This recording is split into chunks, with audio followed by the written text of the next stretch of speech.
ஒரு பற்றற்ற பார்வையாளராக பார்த்து முடித்து விடுங்கள். இந்த சமஸ்காரங்கள் யாகத்தில் அர்ப்பணிக்கப்படுவதை அனுபவம் செய்யுங்கள். இவ்வாறு சிந்திப்பதன் மூலம் நீங்கள் தொடர்ந்து வெற்றியை பெறுவீர்கள். இப்பொழுது நாம் மோகினி தீதி கூற இருப்பதை கேட்கலாம்.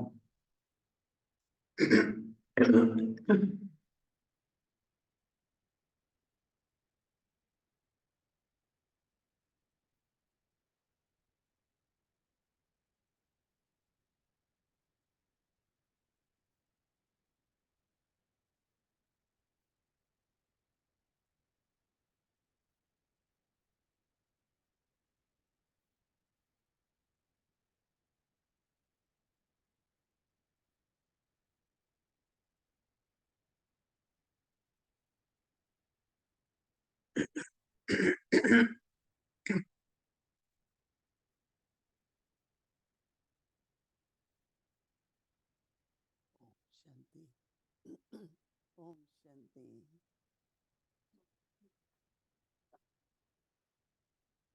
साक्षीपन की भी एक स्थिति होती है जिसमें हम कुछ भी देखते हैं पर अपने संकल्प और अपनी பார்வையாளர் அப்படிங்கிற ஒரு देखते ही हैं ஸ்திதி அப்படிங்கிறது இருக்கு. क्योंकि जब अपनी बुद्धि चल जाती है तो साक्षी नहीं रहते हैं। तो बेशक हम कई बार पॉइंट्स में कहते हैं एक मिनट நாம் நம்முடைய புத்தியை பயன்படுத்தும் பொழுது நம்மால் பற்றற்ற பார்வையாளராக இருக்க முடியாது.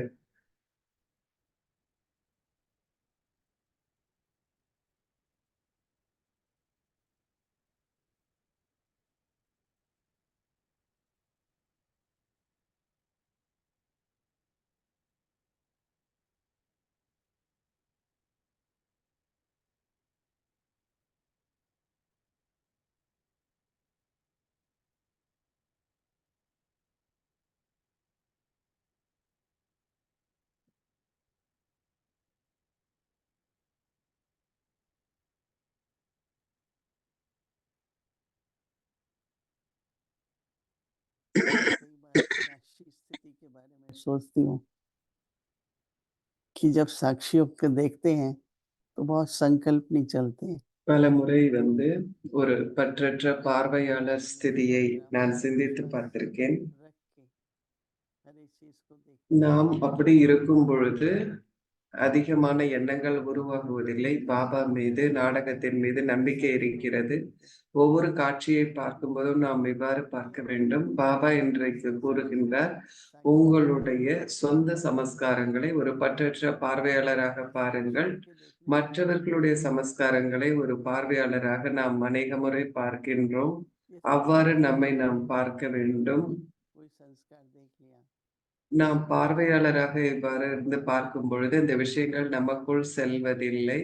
அந்த சமஸ்காரம் எவ்வளவு சிறியதாகவோ பெரியதாகவோ இருந்தாலும் அவங்க இப்படி பண்றாங்க, அவங்க அப்படி பண்றாங்கன்னு எந்த ஒரு எண்ணத்தையும் நாம் உருவாக்க வேண்டாம்.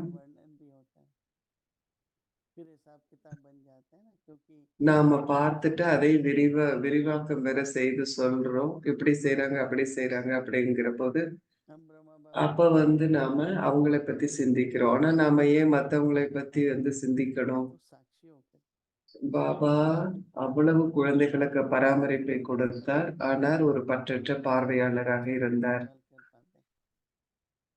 இல்லைன்னு சொன்னா பாபாவால எத்தனை குழந்தைகளை பராமரிப்பு செய்திருக்க முடியாது. மற்றவர்களுடைய சமஸ்காரங்களை பார்வையாளராக நாம் பார்ப்பது போல் நம்முடைய சொந்த சுபாவத்தையும் நாம் ஒரு பற்றற்ற பார்வையாளராக பார்க்கணும். நம்ம கிட்டயும் நிறைய சூத்ரா குலத்துல இருந்து நம்ம கிட்டயும் நிறைய சுபாவங்கள் இருக்கு.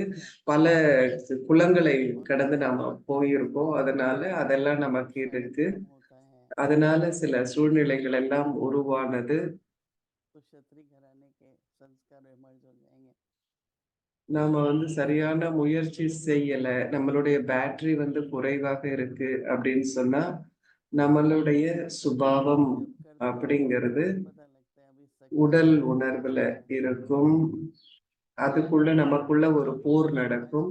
அப்ப நாம என்ன தெரிஞ்சுக்கணும், இதெல்லாம் வந்து ஒரு போராளியினுடைய சுபாவங்கள், சமஸ்காரங்கள். बाबा से भी आपस में भी अगर வைஷ்யருடைய ஒரு பிசினஸ் चाहिए வியாபாரம் செய்யும் स्वार्थ बेहद ஒரு குணம் நம்ம கிட்ட இருந்ததுன்னா, பாபா கிட்டயும் வந்து நம்ம எப்படி செய்றோம், பாபா நீங்க எப்படி செய்யுங்க, நான் எப்படி செய்றேன் அப்படின்னு பாபாட்டையும் வியாபாரம் பேசுறோம். ये पता இது लगता है இப்படிப்பட்ட சுபாவம் இருந்தது அப்படின்னு சொல்லும் பொழுது, நாம் எல்லையற்ற விதத்துல சேவை செய்யணும் அப்படின்னா, நாம் இந்த மாதிரி சுபாவங்கள்ல இருந்து வெளியில வரணும். चेंज நம்முடைய சொந்த சுபாவங்களை நம்மால் பார்க்க முடியும் போது, अपने अनादि संस्कार इमर्ज कर நாம் அதை மாற்றிவிட வேண்டும். टेंशन रखना தெய்வங்களினுடைய சுபாவங்களை நாம் வளர்த்துக் கொள்ள வேண்டும். अपने तमो प्रदान அதன் பிறகு நாம் இன்னும் கொஞ்சம் கவனத்தை கொடுக்கணும். அப்போ பாபா சொல்றார், फिर उनको நம்மளுடைய தமோ பிரதான் சமஸ்காரங்கள் அதையும் வந்து நம்ம பார்க்கணும். ஒரு பற்றற்ற பார்வையாளராக அதையும் நாம் முடித்து விட வேண்டும். சிலர் வந்து கேக்குறாங்க, இதை எப்படி செய்யறது அப்படின்னு. वाइट करना है तो क्या करेंगे वैसे ही எப்ப வந்து ஒரு இடம் வந்து तो बुद्धि இது தப்பா இருக்கோ, அப்ப நம்ம அதை சரி பண்ணணும்னா நம்ம என்ன பண்ணுவோம்? அதே போல தமோ பிரதான் சமஸ்காரம் நம்ம கிட்ட இருந்ததுன்னா நம்மளுடைய புத்தி அப்படிதான் வேலை செய்யும். ஆனா நாம வந்து அதை பற்றி சிந்திக்கும் போது அந்த எண்ணங்களை வந்து பார்த்து அது தெய்வங்களினுடைய எண்ணங்கள் இல்லை அப்படிங்கிறத நம்ம தெரிஞ்சுக்கணும். ஏன்னா தெய்வங்கள் அருள்பவர்கள், கொடுப்பவர்கள். साक्षी होकर देखो அப்போ நான் என்னுடைய எண்ணம் மற்றவர்களுக்கு கொடுப்பதாக இல்லை அப்படின்னு சொல்லும் பொழுது स्वभाव होते हैं ऐसा समझने से இந்த சமஸ்காரங்களை நாம் யாகத்தீயில் அர்ப்பணம் செய்துவிட வேண்டும். இப்படி சிந்திப்பதன் மூலம் தொடர்ந்தும் நாம் வெற்றியை பெறுவோம். एक तो अंदर से இப்பொழுது अपनी कर्म इंद्रियों से भी சமஸ்காரம் அப்படின்னா என்ன? कुछ देख लिया ஒரு ஒண்ணு வந்து சமஸ்காரங்கள் உள்ளிருந்து வெளியில வருது. மற்றொன்று நம்முடைய बेशक हमको जरूर சுபாவங்களின் நம்முடைய सुनो புலன்களின் மூலம் வருது. क्योंकि फिर हर एक का संस्कार இங்கேயும் அங்கேயும் எதையும் நம்ம பார்க்க கூடாது, பேசக்கூடாது. அப்படிங்கிற போது நாம என்ன வெளியில பார்த்தோம் அப்படின்னா மத்தவங்களுடைய சுபாவத்தை எல்லாம் நம்ம எடுத்துக்கிறோம். இதை நாம உணர்வது கூட கிடையாது. चाहिए இது முக்கியமானது, இது நமக்கு தெரியணும் இந்த விஷயம் அப்படின்லாம் நாம நினைக்கிறோம். ஆனா எதுவாக இருந்தாலும் எனக்கு எது தேவையோ அதை வந்து நான் செய்யக்கூடியவராக இருக்கணும்.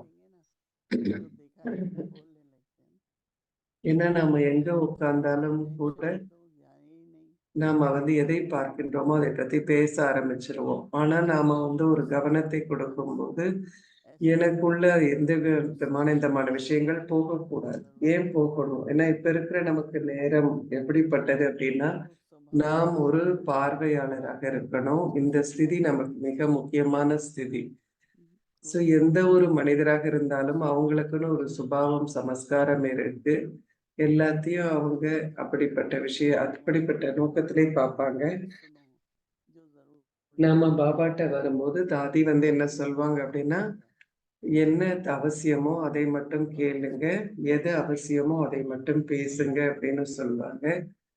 இப்போ நாம என்ன சொல்றோம்? लेकिन जो कछुए का मिसाल है वो हम लोगों के लिए है நாம வந்து ஒரு समेट लो अब ஆமையினுடைய உதாரணத்தை கொடுக்கின்றோம் புலனடக்கும் சக்திக்கு. அது வந்து நமக்கு அப்படின்னா நம்ம எல்லாத்தையுமே வந்து பேக் பண்ணிடணும், மூட்டை கட்டிடணும். मुंह बंद कर सकते हैं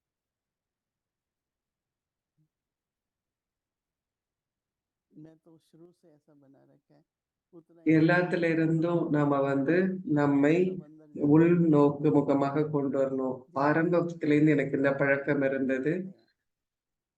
எது தேவையோ அதை மட்டுமே நான் கேட்பேன்.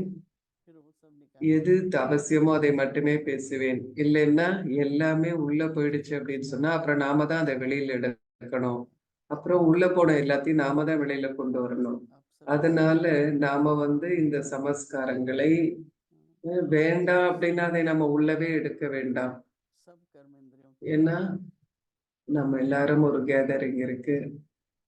மௌனம் அப்படிங்கிறது का तो कहीं दूर வாயில மட்டும் இல்ல, அனைத்து புலன்களையும் மௌனத்தை நாம கொண்டு வரணும். मैंने कहा நிறைய பேர் வந்து என்ன நினைக்கிறாங்கன்னா, நாம யாராச்சும் வந்து अगर मेरे काम की बात नहीं को जरूरी नहीं है। சில பேர் தூரமா பேசிட்டு இருக்காங்க அப்படின்னா கூட அவங்க பேசுனதை நீங்க கேட்டீங்களா அப்படின்னு கேக்குறாங்க. நான் ஏன் கேட்கணும்? ஏன் ஏன் வந்து நான் போய் அதை கேட்கணும்? அப்போ நான் வந்து வித்ட்ரா பண்ணிக்கணும், புலனடக்கணும். अपने அப்ப எல்லா புலன்களுக்கும் மௌனத்தை கொடுக்கணும். அதனாலதான் बस நாம் ஒரு பற்றற்ற பார்வையாளராக இருந்து நம்முடைய சுபாவங்களை பார்க்கணும். நம்முடைய சுபாவத்தை மாற்றணும், எரித்து விட வேண்டும். ஓம் சாந்தி. அவ்யக்த முரளி ரிவிஷன் 1969 முதல் பதமா பதம் பாக்யசாலி மற்றும் பதமா பதம் கோடானு கோடி ஆசீர்வாதம் மற்றும் பாக்கியம்.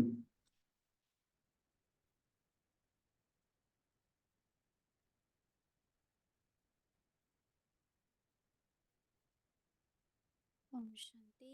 अव्यक्त मुरली रिविजन 1969 से पदम गुना भाग्य और वरदान।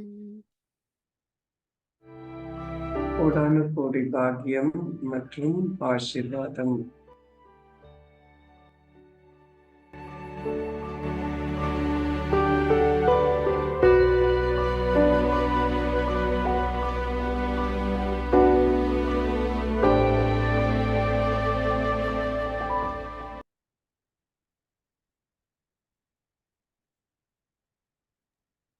अव्यक्त वाणी तारीख है 19 अप्रैल 1973।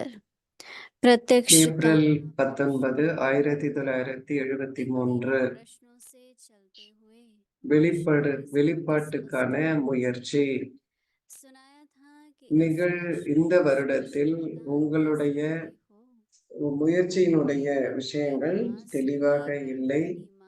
நீங்கள் உங்களுக்கு முன்னமே சொல்லப்பட்டிருக்கிறது, நீங்க வந்து விசேஷமான ஆசீர்வாதத்தை பெற முடியும் அப்படின்னு. எவ்வாறாயினும் நீங்கள் கவனம் கொடுத்து 1 மாதத்திற்கு மட்டுமே கவனம் கொடுத்தீர்கள். என்ன சிந்தித்தீர்கள் அப்படின்னா, இந்த மாதம்